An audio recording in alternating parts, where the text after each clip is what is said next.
नमस्कार दोस्तों, आप देख रहे हैं जी के जॉब एग्जाम यूट्यूब चैनल। तो चलिए शुरू करते हैं आज के इस सेशन को।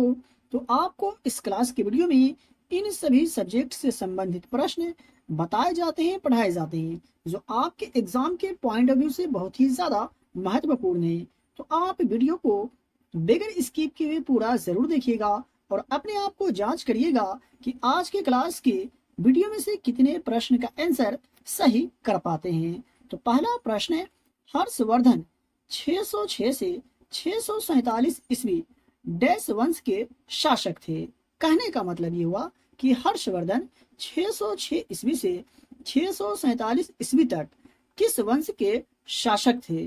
तो पुष्य भूति वंश के शासक थे हर्षवर्धन 606 से 647 ईस्वी तक। और हर्षवर्धन का जन्म 590 में स्थानेश्वर में हुई थी, ये आप याद रखिएगा। 2 नंबर प्रश्न है, मौर्य साम्राज्य की नींव डैश द्वारा रखी गई थी। तो बात करें मौर्य साम्राज्य की, तो इसकी नींव किसके द्वारा रखी गई थी। तो चंद्रगुप्त मौर्य के द्वारा मौर्य साम्राज्य की नींव रखी गई थी। और कब? तो 322 ईसा पूर्व में रखी गई थी मौर्य साम्राज्य की नींव चंद्रगुप्त मौर्य के द्वारा। 3 नंबर प्रश्न है, दीन ए इलाही की शुरुआत किसने की थी। दीन ए इलाही की शुरुआत निम्नलिखित में से किसने की थी। तो अकबर ने दीन ए इलाही की शुरुआत की थी। कब? 1582 में अकबर ने दीन ए इलाही की शुरुआत की थी। देख लेते हैं 4 नंबर प्रश्न को। तो 4 नंबर प्रश्न है, भारत का पहला ब्रिटिश वायसराय कौन था। तो बात करें भारत के पहले ब्रिटिश वायसराय का, तो निम्नलिखित में से कौन था। तो लॉर्ड कैनिंग भारत का पहला ब्रिटिश वायसराय था और वह भारतीय सिपाही विद्रोह 1857 के दौरान भारत के गवर्नर जनरल थे। ये भी आप याद रखिएगा। देख लेते हैं अगला प्रश्न को। तो 5 नंबर प्रश्न है, मोहनजोदड़ो किसके द्वारा खोजा गया था। तो बात करें मोहनजोदड़ो की, तो इसकी खोज आर.डी. बनर्जी यानी राखल दास बनर्जी के द्वारा वर्ष 1922 में खोजा गया था। ये आप याद रखिएगा। देख लेते हैं दूसरे प्रश्न को। तो बात करें आज का 6 नंबर प्रश्न का, तो बिहार की स्थापना कब हुई थी। तो बिहार की स्थापना कब हुई थी। तो वर्ष 1912 में बिहार की स्थापना की गई थी। तो ऑप्शन नंबर बी सही जवाब होगा। बिहार की स्थापना दिवस कब मनाए जाते हैं, ये आपको कमेंट बॉक्स में कमेंट करके बताना है अगर आपको मालूम हो तो। देख लेते हैं 7 नंबर प्रश्न को। लेकिन उससे पहले आप यहाँ तक आ गए, इसका मतलब आपको आज का क्लास का वीडियो पसंद आ रहा है। तो फिर सोच क्या रहे, वीडियो को लाइक कर दीजिए और चैनल पर पहली बार विजिट कर रहे हैं तो चैनल को सब्सक्राइब करके बेल आइकन को प्रेस करें और इस वीडियो को अपने दोस्तों और रिलेटिव में भी शेयर जरूर करिए। तो 7 नंबर प्रश्न, किस राज्य को भारत का सोया राज्य कहा जाता है। निम्न में से कौन सा राज्य है जिसे भारत का सोया राज्य, सोया प्रदेश के नाम से जाना जाता है। तो मध्य प्रदेश को भारत का सोया राज्य कहा जाता है। और सोयाबीन की शुरुआत की अगर बात करें तो 1960 के दशक से हुई थी, ये आप याद रखिए। बात करें 8 नंबर प्रश्न का, तो कुष्ठ रोधी दिवस कब मनाया जाता है। तो कुष्ठ रोधी दिवस किस तिथि को मनाया जाता है। तो 30 जनवरी को कुष्ठ रोधी दिवस मनाए जाते हैं और 30 जनवरी को ही शहीद दिवस मनाए जाते हैं, ये भी आप याद रखिएगा। तो ऑप्शन नंबर डी सही जवाब होगा। देख लेते हैं 9 नंबर प्रश्न को। तो श्रीलंका की आधिकारिक राजधानी का नाम क्या है। श्रीलंका की आधिकारिक राजधानी का नाम क्या है। तो श्री जयवर्धने पूरा जो है श्रीलंका की आधिकारिक राजधानी है। और बात करें श्रीलंका की मुद्रा का, तो श्रीलंकाई रुपया है, ये भी आप याद रखिएगा, एग्जाम में पूछे जाते हैं। देख लेते हैं 10 नंबर प्रश्न को। तो इनमें से कौन सी नदी भारतीय क्षेत्र से नहीं निकलती है। इनमें से वो कौन सी नदी है जो भारतीय क्षेत्र से नहीं निकलती है। तो सतलुज नदी जो है ये भारतीय क्षेत्र से नहीं निकलते हैं। तो ऑप्शन नंबर बी सही जवाब होगा। और यह सिंधु नदी की सबसे पूर्वी सहायक नदी है। कौन सी नदी? सतलुज नदी, ये आप याद रखिएगा। 11 नंबर प्रश्न है, इंडिया विंस फ्रीडम पुस्तक किसने लिखी है। इंडिया विंस फ्रीडम नामक पुस्तक निम्नलिखित में से किनके द्वारा लिखी गई थी। तो मौलाना अबुल कलाम आजाद के द्वारा इंडिया विंस फ्रीडम नामक पुस्तक लिखी गई थी। देख लेते हैं 12 नंबर प्रश्न को, तो गोल गुंबज भारत के किस राज्य में स्थित है? तो भारत के कौन से राज्य में गोल गुंबज है, ये आपको अगर मालूम हो तो कमेंट बॉक्स में जरूर बताइएगा। तो कर्नाटक राज्य में स्थित है गोल गुंबज। तो इसका सही जवाब होगा ऑप्शन नंबर डी। और बीजापुर आदिल शाही वंश की राजधानी थी। और गोल गुंबज जो है ये किसका मकबरा है? तो आदिल का, ये आप याद रखिएगा। देख लेते हैं दूसरे प्रश्न को, तो 13 नंबर प्रश्न है, सिखों के प्रथम गुरु कौन थे? सिखों के प्रथम गुरु निम्नलिखित में से कौन थे? तो गुरु नानक सिखों के प्रथम गुरु थे, जिनका जन्म 15 अप्रैल 1469 को हुई थी। तो यहाँ सही जवाब होगा ऑप्शन नंबर ए। बढ़ते हैं दूसरे प्रश्न की ओर और देख लेते हैं आज का 14 नंबर प्रश्न को। तो हिंद महासागर विश्व का डैश महासागर है? हिंद महासागर जो है दुनिया का कौन सा महासागर है? तो विश्व का तीसरा सबसे बड़ा महासागर है हिंद महासागर। तो ऑप्शन नंबर बी सही जवाब हो जाएगा। दोस्तों मैं आपको बताते चलूं, अगर आपको किसी भी प्रश्न में डाउट हो, किसी भी प्रश्न के उत्तर में अगर आपको डाउट हो, तो आप हमसे कमेंट बॉक्स में कमेंट करके पूछ सकते हैं। 15 नंबर प्रश्न है, नागा अर्जुन सागर बांध किस नदी पर बना है? तो बात करें नागा अर्जुन सागर बांध का, तो यह जो है कृष्णा नदी पर बना हुआ है और इसका निर्माण 1955 और 1967 के बीच किया गया था। चलिए देख लेते हैं 16 नंबर प्रश्न को।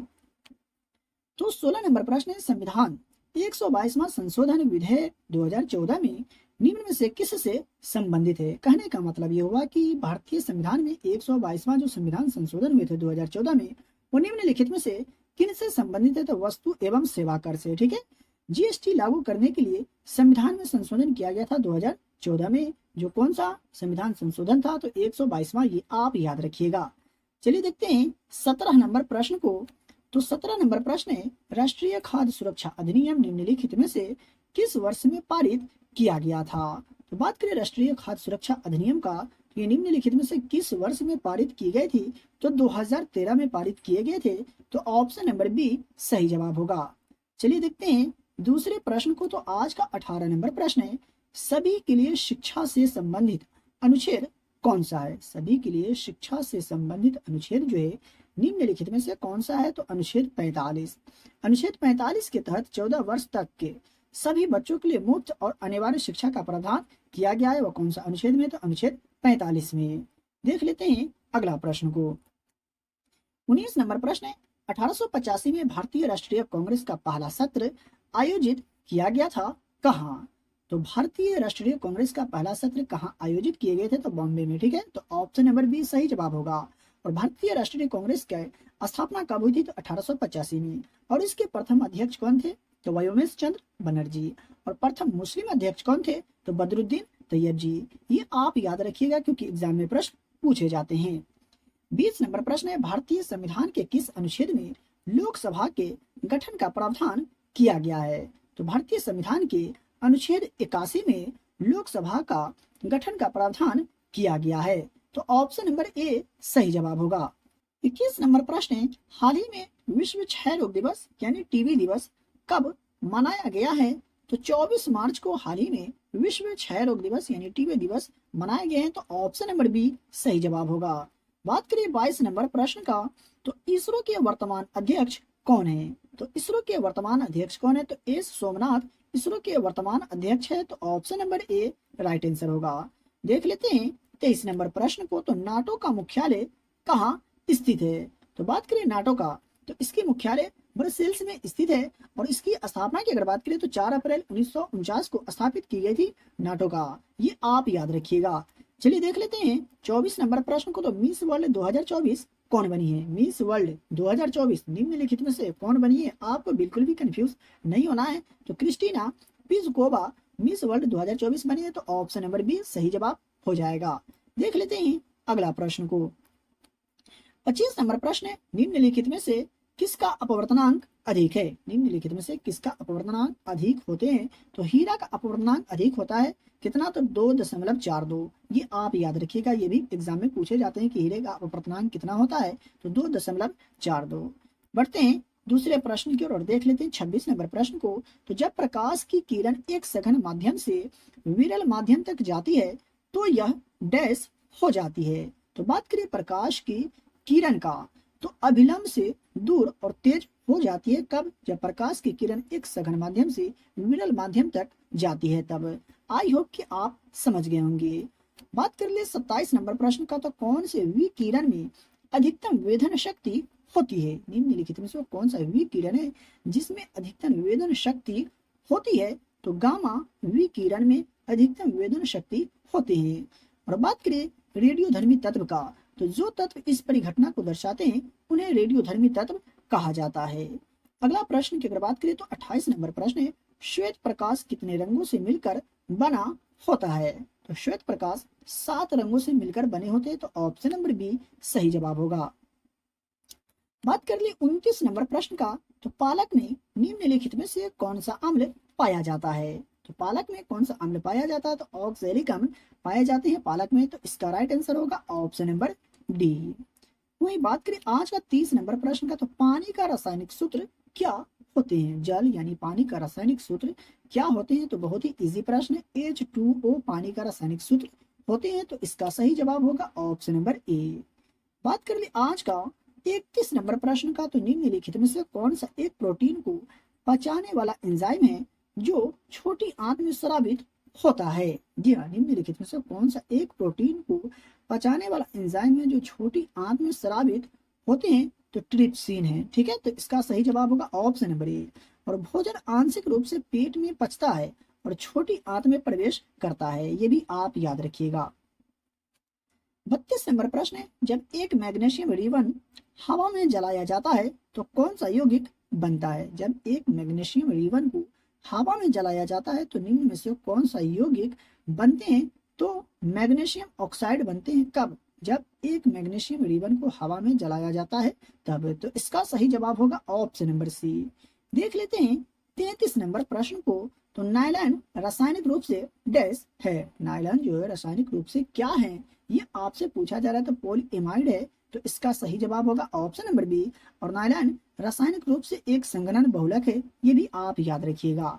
देख लेते हैं 34 नंबर प्रश्न को, तो अम्लीय वर्षा का पीएच मान कितना होता है? अम्लीय वर्षा का पीएच मान कितना होता है? तो 5.6 से कम होते हैं अम्लीय वर्षा का पीएच मान। और अम्लीय वर्षा एक रासायनिक अभिक्रिया के कारण होती है, ये भी आप याद रखिएगा। चलिए देखते हैं दूसरे प्रश्न को। बात करें 35 नंबर प्रश्न का, तो पारसेक किसकी इकाई है? पारसेक जो निम्नलिखित में से किसकी इकाई है? तो दूरी की इकाई है पारसेक, तो इसका सही जवाब होगा ऑप्शन नंबर बी। और एक पारसेक बराबर कितना होता है? तो 3.26 प्रकाश वर्ष होते हैं, ये आप याद रखिएगा। मेरे प्यारे दोस्तों, आज की क्लास के वीडियो में से कितने प्रश्न का आंसर आप सही कर पाए हैं, अपना स्कोर कमेंट बॉक्स में जरूर बताइएगा। और इस वीडियो को अपने दोस्तों और रिलेटिव में भी शेयर जरूर करें। तो चलिए मिलते हैं फिर से एक नए वीडियो में। इस क्लास का फ्री में पीडीएफ प्राप्त करने के लिए वीडियो के डिस्क्रिप्शन में दिए गए टेलीग्राम चैनल को ज्वाइन करें और डेली के वीडियो का फ्री में पीडीएफ प्राप्त करें। तो चलिए मिलते हैं फिर से एक नए वीडियो में।